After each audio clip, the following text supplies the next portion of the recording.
مکہ مکرمہ کی وہ اندھیری صبح جب صحرا کی ریت پر صرف گھوڑوں کی ٹاپ سنائی دے رہی تھی، بے رحم ڈاکوؤں کا ایک گروہ گاؤں کی طرف لپک رہا تھا۔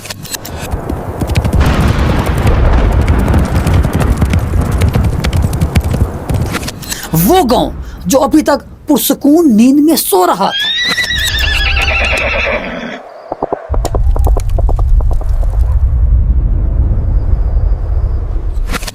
ڈاکوؤں کے جنگی گھوڑے بہت ہی بے دردی سے ہانپ رہے تھے۔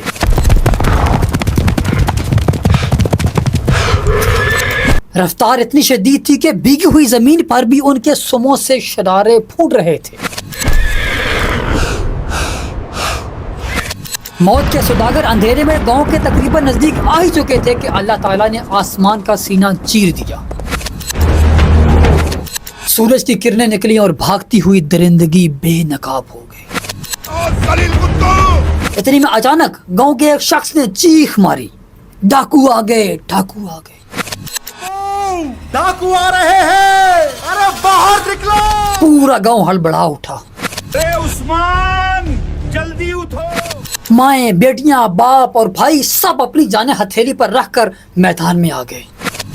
سکینہ، آج یا تو یہ نہیں یا ہم نہیں۔ باپ، بھائی، بیٹے، بیٹیاں سب کے سب ان ڈکیتوں کا مقابلہ کرنے چلے۔ ادھر گھوڑوں کی حالت بالکل خراب تھی۔ گھوڑے دوڑ تو رہے تھے لیکن ان کے دل کانپ رہے تھے۔ گرد و غبار سے ان کی سانسیں کھٹنے لگیں۔ ہوا میں اڑتی دھول کی وجہ سے اس کی سانس گھٹ رہی تھی۔ ایک لمحے کو تو سردار کے گھوڑے کا دل چاہا کہ پلٹ جاؤں۔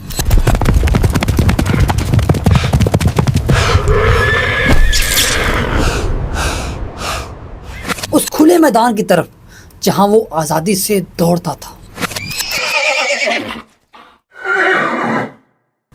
جہاں زندگی کے مزے لیتا تھا۔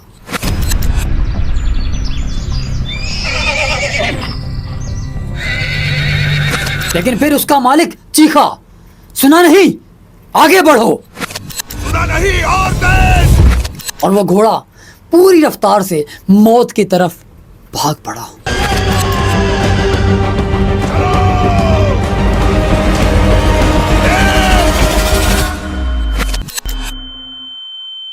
ذرا سوچو، ہم انسان بھی ویسے ہی دوڑ رہے ہیں۔ دنیا کی مصروفیات نے ہمیں اتنا اندھا کر دیا ہے کہ ہم پلٹ کر اپنی نعمتوں پر غور ہی نہیں کر رہے۔ تم اپنے پروردگار کی کون کون سی نعمت کو جھٹلاؤ؟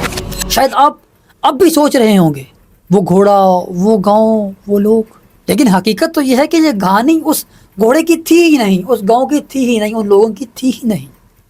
یہ کہانی میرے اور آپ کی ہے۔ وہ گھوڑا اپنے مالک کے ایک اشارے پر موت کے دہانے میں کودنے کے لیے تیار تھا۔ سنا نہیں، اور تیز۔ آ جاؤ کمبختو۔ تو کیا ہم انسان ہو کر بھی اپنے مالک، اپنے رب کو بھول جائیں؟ ذرا سوچ کر دیکھیں، اگر ایک جانور اپنے مالک کے لیے اتنا وفادار ہو سکتا ہے تو ہم کیوں نہیں؟ ہر اس نعمت کے لیے جو اس نے ہمیں دی، ہر اس نعمت کے لیے جو آج لاکھوں انسانوں کے لیے ایک خواب ہے۔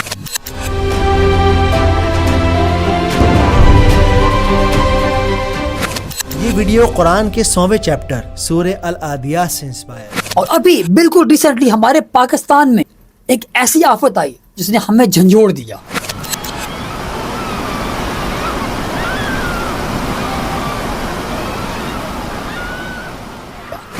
ہر طرف سیلاب آئے، وہ سیلاب جنہوں نے پورے کے پورے گھروں کو بہا لیا، مال اور جائیداد کو اپنے لپیٹے میں لے لیا۔ کوئی ہے جو ہماری ہیلپ کرے؟ ہم سیلاب میں پھنس گئے ہیں۔ لوگوں کی زندگیاں بکھیر دی۔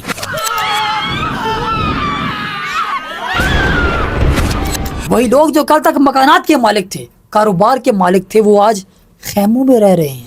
ضلع انتظامیہ کی جانب سے لاہور میں سیلاب سے متاثرہ علاقوں کے ان لوگوں کے لیے ریلیف کیمپس بھی قائم کیے گئے ہیں۔ وہ بچے جو کل تک فٹ بال گراؤنڈ میں کھیلتے تھے، آج کے دن انہیں پیٹرول پمپ کے قریب کھڑی قطار میں بھی کھانا میسر نہیں ہو۔ یہاں پہ اراؤنڈ 350 لوگ ہیں جن کو ہم وہاں سے طلعت پارک سے ریسکیو کر کے لائے تھے۔ یہ پہلے ان کی تعداد 400-500 قریب تھی۔ آج ہم اپنے گھروں میں سکون سے، عیش اور راحت سے بیٹھے ہوئے ہیں۔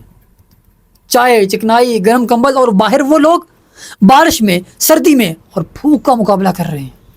کیا آپ نے کبھی سوچا ہے کہ ہم میں سے کتنے لوگ چھوٹی سی چیز سے بہت بڑا فرق لا سکتے ہیں؟ کیا آپ کے پاس ایک فالتو کمبل نہیں ہے؟ کیا وہ چارپائی جو گھر میں سالوں سے سجی ہوئی ہے, اس کا استعمال بالکل نہیں ہے, کیا وہ کسی خاندان کے لیے نجات کا سبب نہیں بن سکتی؟ کیا آپ کے پاس چند نوٹ, چاہے وہ پرانے یا چھوٹے ہوں, کسی کا پیٹ بھرنے کا وسیلہ نہیں بن سکتے؟ ہم بہت کچھ دے سکتے ہیں, بس اگر چاہیں تو.